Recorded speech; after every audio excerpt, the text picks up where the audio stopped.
It's time now for Back Pages tonight here on Sky Sports News, bringing you a first look at the sports stories in the morning's newspapers. Very pleased to say, joining us tonight, the Mirror's chief football writer John Cross and the Times football reporter Charlotte Duncker. Welcome to you both. Great to have you here. Let's quickly run through the back pages before we enter our conversation. Back page of John's paper, The Mirror, the headline, Special K, Chelsea, Brighton and United all have Ipswich boss Kieran in their sights. Gary Neville says he'll boycott Saturday's FA Cup final in the hope that Manchester United produce a major upset and lift the trophy. Interesting tactic. On the inside page of the Telegraph sports section, Jason Burt's piece is the headline, Era of the Manager is finished. Just ask Pochettino.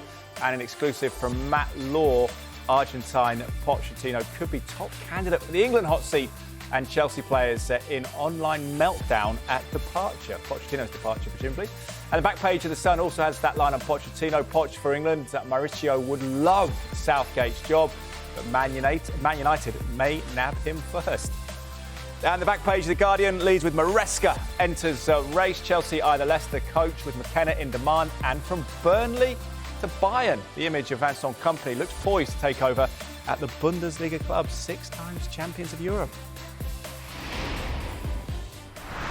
Well, let's start with Chelsea, the managerial merry-go-round as well. John, come to you and your paper. I've seen within it that you're going for Thomas Tuchel to go back there, but the Special K is the headline. Chelsea, Brighton and United all have Ipswich boss Kieran in their sights. They've borrowed Kell Brook, the boxer's nickname, for this headline as well.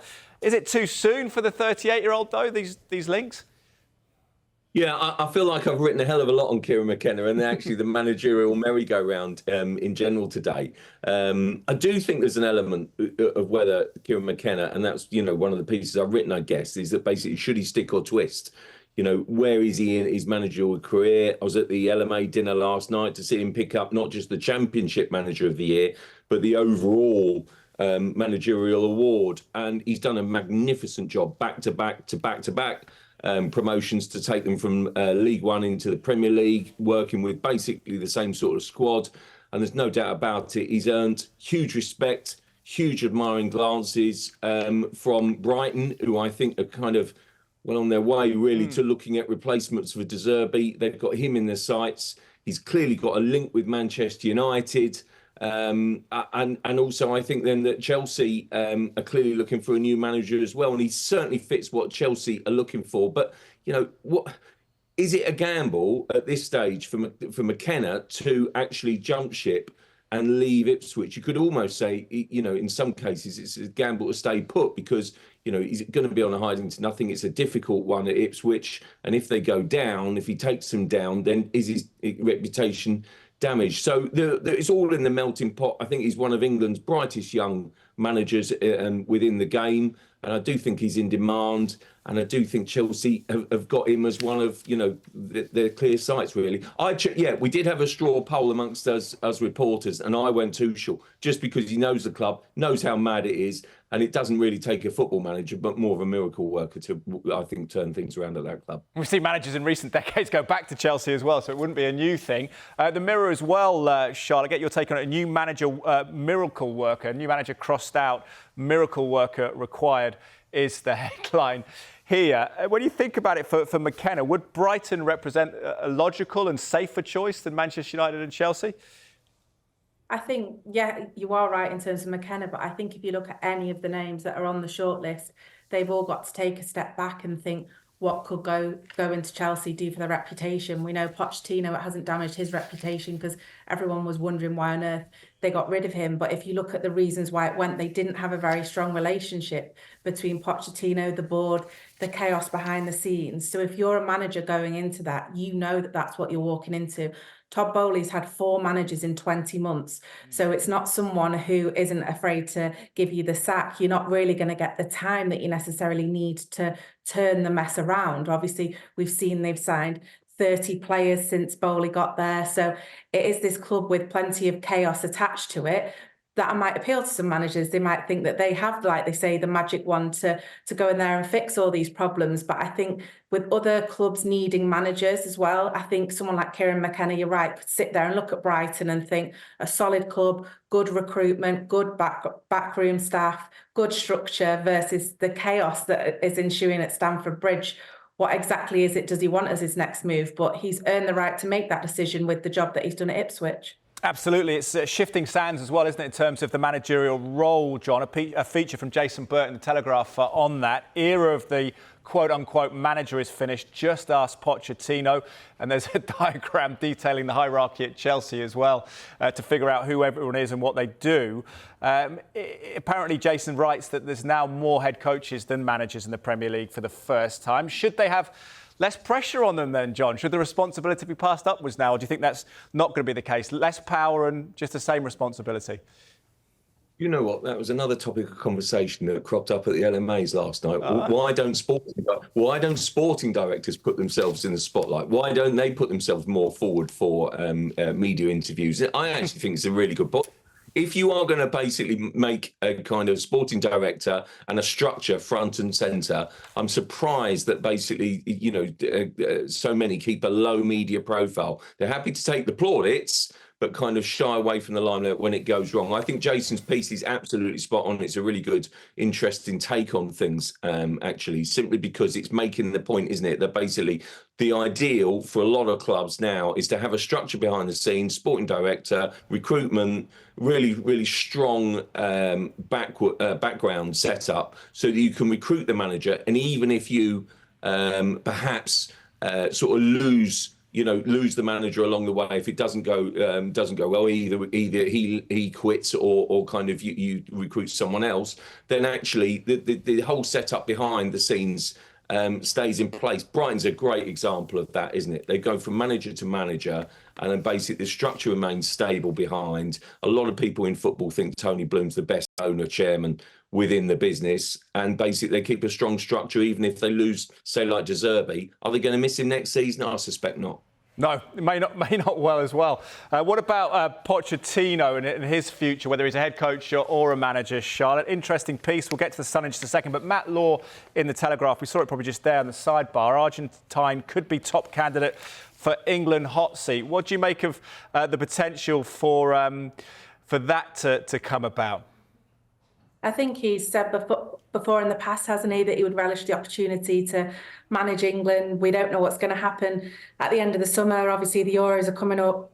If Gareth Southgate doesn't win the tournament, there's potential that he could leave there. But I think the biggest thing here is whether or not Pochettino wants to manage England is that I think he's going to be approached by Premier League clubs before the Euros is finished. We know that Manchester United had him on their radar before they hired Erik ten Hag. It was a two-horse race between the two of them. As far as I can understand it, he is still of interest to Manchester United if they were to make the decision to sack Erik ten Hag, which no decision's been made on his future yet. Obviously, they've got the FA Cup final against City on Saturday. So you were talking earlier in the beginning about the managerial merry-go-round, and it'd be an interesting one for Mauricio Pochettino, because does he stick in terms of if someone like Manchester United, who I think he's keen to have talks with them if that position becomes available, maybe it won't get to the position where he's offered the England job. So he said in the past, like I said, that he would be interested in managing the national team, but will we see it get that far this summer? We've had overseas head coaches before, John. What would you make of an Argentinian taking the role? There's been a fierce rivalry there. Would the Patriots object to that? To be fair, Pochettino's had a lot more positive things to say about England than most English people, hasn't he?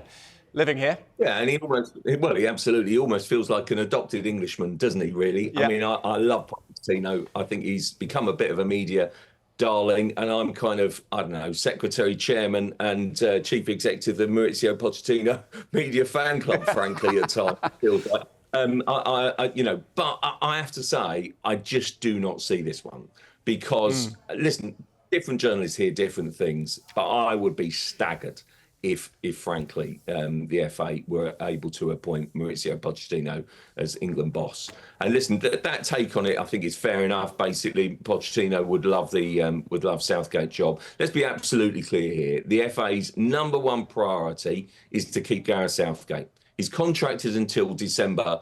And so therefore, let's see how it goes in the Euros. Yes, there is a growing feeling perhaps he walks away unless he wins it. But he's absolutely everything. He's the embodiment of what the FA want as England manager. And to my mind, he's done an absolutely fantastic job and has earned the right to stay. I think he's turned around the nation's footballing fortunes on the pitch and off it. And he absolutely speaks into the St George's Park project, where they develop coaches, they develop homegrown coaches as well, and bring them through the system. If you are then recruiting an overseas manager, and listen, I've long in the past sort of kind of campaign best man for the job, to stop myself sounding like a little Englander, but at the risk of doing exactly that, I'm sorry, but if you recruit from overseas, you are admitting a sense of failure within your coaching system, because you're failing to coach the coaches, I think, through the St George's Park system.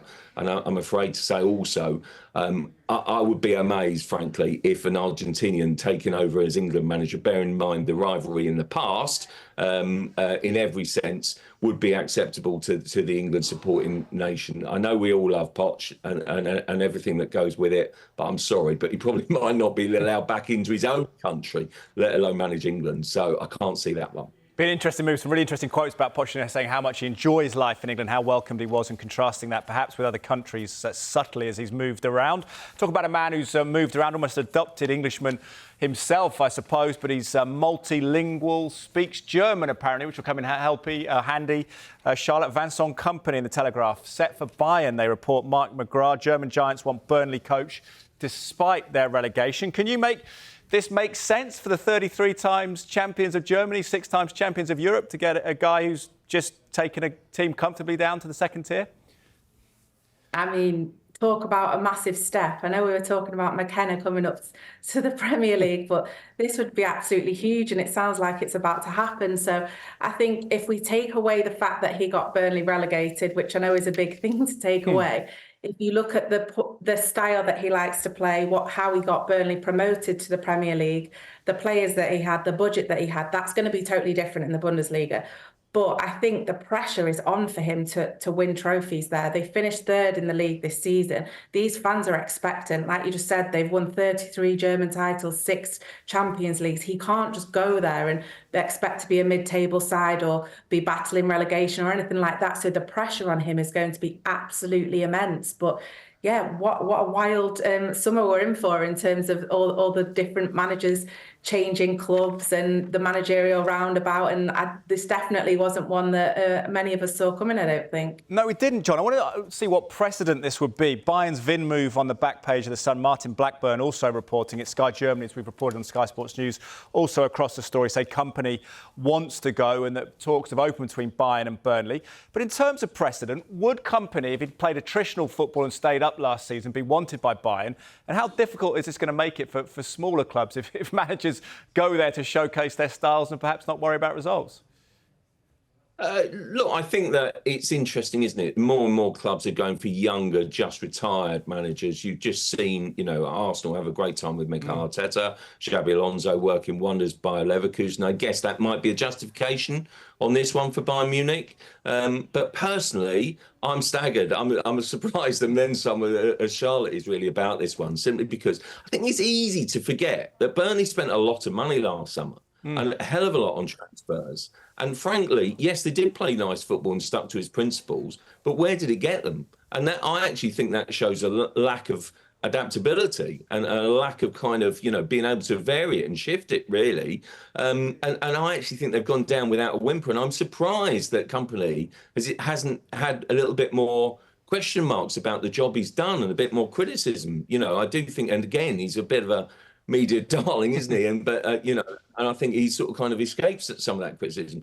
Penny for your thoughts, Harry Kane, because also if Vincent Kompany suddenly becomes Bayern Munich manager and manager of Harry Kane, who's gone to one of European football giants basically to win trophies and be managed by a really elite top coach. And win major trophies, perhaps go for a European crown, and suddenly finds former Burnley manager Vincent Kompany on the sidelines. I just don't know quite how that sits. Listen, it might be, an Arteta Alonso sort of kind of success. But let's see, because I tell you what, I think it's a hell of a gamble. I'm staggered by this. They've gone through the card by Munich. They've had a lot of rejections. They've had a lot of targets, and they've ended up at Vincent Kompany. He's not going to turn it down, clearly, but I think this is a hell of a gamble. Welcome back. You are watching Back Pages tonight, and it's welcome back to the Mirror's chief football writer, John Cross, and the Times football reporter, Charlotte Duncker. Let's drop back into the Telegraph sports pages again, Charlotte. Come for you for this one. Ashworth to argue Newcastle sacked in piece by Luke Edwards. Sporting director attempts to speed up Old Trafford move. Clubs head to arbitration in standoff over compensation. What do you make of the situation? And are Man United that is, in suspended animation until this is resolved and the top man comes in? Well, what a mess this has turned out to be. I think it was potentially February, when we first started talking about Ashworth to Man United on this show. And here we are at the end of May, and he's still not been appointed. In an ideal world, like you said, Manchester United would have liked to have had him in already. Obviously, they're already planning for the summer transfer window. Barada is due to start in July. He's on gardening leave at the minute from Manchester City. They've got Jason Wilcox in, who's the first Ineos appointed man to be starting to do work properly there at Manchester United. So to get Ashworth in as soon as possible is a priority, but there's still that discrepancy between what Newcastle United want for him and what Manchester United want to pay. And I think what we're seeing now is, because it's going to arbitration, Newcastle are obviously going through all the documents, they're going through all their files, they're looking at ways that they can get as much money as possible. And Ashworth and Man United are presumably going to fight back the other way. So it's something that's not going to be completed as quickly as Manchester United would want, but is that going to halt their summer transfer plans? I wouldn't think necessarily, because I think Wilcox is in there now. He's someone that Ashworth wanted in there as well, and he's going to be working with Jim Ratcliffe and the rest of the Ineos group in terms of getting these plans into fruition. What do you think, John? Could it have been handled better and more expediently by Manchester United? I'm surprised it's been quite so ugly and, quite so drawn out, because normally, let's be honest here, when a club wants, whether it's a player or kind of an executive, whether we like it or not, the calls have been in, the sort of due diligence have been made. And then also, I think you've made your inquiries enough to realise whether it can happen or not, and what kind of going to be the obstructions, really. So yeah, I'm a bit surprised that it's kind of been played out this way. It strikes me that Newcastle are really angry and frustrated about it. Maybe they've kind of also got their back up, because obviously they're aspiring to be one of the Premier League's real giants and superpowers, and obviously not going to like or enjoy losing Dan Ashworth to a potential rival, really. So I think that's at the heart of it. But I do think Ashworth, is key to Manchester United moving forward. I think he's a really, really respected guy. Has done ever so well in every role that he's occupied. You can see why they're so determined to get him, and I do think eventually it'll be sorted out. I think the mudslinging at the moment will probably be precluding towards an eventual settlement, perhaps before it gets too far down the legal route. And final thought, Charlotte, I want to get to Ademola Lookman's heroics in the Europa League final, but quickly, will Ten Hag's situation be resolved either way without Dan Ashworth? Yeah, I don't think Dan Ashworth is key to that decision. I think there are people above him that are capable of making that decision, but at the moment, all the word coming out of the club is that a decision on that hasn't been made, and it won't solely rely on the outcome of Saturday's FA Cup final either. Great. Well, we'll see what happens at Manchester United. Every day there's a new story, so we'll cover it more on Back Pages tonight, I'm sure. But let's talk about Ademola Lookman, Nigeria international. We don't talk about him too much. Telegraph front page has Everton reject stuns Xabi Alonso. Lookman ends Leverkusen 51-game unbeaten run. And inside, sensational Lookman ends run of Leverkusen. John, how good a story is this for a player who played at several Premier League clubs but couldn't make his mark? Oh, just brilliant. I think what a fantastic story. And what struck me, I was watching the game, just how much he seemed to be really enjoying his football. And, a couple of his goals are absolutely fantastic strikes. He completely dominated the match. He looked far stronger than his opponents, which I have to say went for the whole Atalanta team against Bayer Leverkusen. It's 51 games, let's not forget, that basically is sort of the unbeaten record, and comes tumbling down. And it just looked physically stronger, better, more prepared, more tactically astute. And at the heart of that was Lookman. I mean, he just looked absolutely amazing. He has, I think, sort of flirted with being a really good Premier League star. I'm not sure we should judge everyone by the barometer of where they can make it yet. still in the Premier League, but I guess we will. But to score a hat-trick on that sort of stage, I thought was just fantastic. And he just looks at all the attributes, great skill, great close control. And as I say, a couple of his finishes in particular were absolutely brilliant. They were with the final one with the left foot as well, two-footed player. Europa glory, Leverkusen beaten at last as Lookman treble fires Atalanta is the Guardian back page story. Charlotte, in a way, is it good for Xabi Alonso that he's still got something to improve on upon next season? It's almost like he'd completed football if he'd won this and then the German Cup final. Yeah, I know, but if you spoke to Pep Guardiola, we asked Pep Guardiola the same, have you completed football? They always seem to find a new challenge for themselves next season. So those draws, I'm sure he'll want to turn into wins and get some more clean sheets. But yeah, I think everyone was pretty surprised. But as you've just been saying, it was the Ademola Lookman show today, and I'm sure you can set your watch by him being linked to numerous Premier League sides by the beginning of the transfer window, with plenty of them looking to bring attackers into their squads. I tell you what, we talked to all these young managers today. What about 66-year-old Gianpiero Gasperini? Brought Atalanta their second major ever trophy. Won't dwell on that topic as time is pressing. John, give me 30 seconds or so your thoughts on Scotland. Back page of the Eye after Steve Clarke announced his squad for the Euros. I couldn't overlook James Forrest for the squad. Of course, he's come into form as Celtic have won the Scottish Premiership title again. But I just wonder what you thought, John, about Clarke's confidence, optimism that Scotland could be out of the group for the first time ever at a major competition this summer? Well, you have to admire that confidence and also respect his, belief that his players can do it. At every turn, Scotland have defied their odds. And I do think that they've got this opportunity again, Germany, Hungary, Switzerland in front of them. But I actually think, bearing in mind, they're obviously facing the hosts, I just think they'll go for it, Scotland, enjoy the party. He's named 28, isn't he? So he's got to trim that down by 2, and so hopefully he hasn't got so many injuries as England have had, and maybe they can go into it a bit fresher. But Steve Clarke has sort of kind of got this wonderful camaraderie together. So yeah, why not believe they can do it? Brilliant. John, Charlotte, great to see you tonight. Hope to see you again soon. Thank you very much. Well, thank you for watching. If you missed any of the show, another chance to see back pages tonight at hour. Also available as a podcast wherever you get your podcasts. Up next, we'll be having all the details. Jonathan Liu, Jason Burt back on Thursday night. But all the details on Vincent Kompany and that proposed move from Burnley to Bayern Munich is next.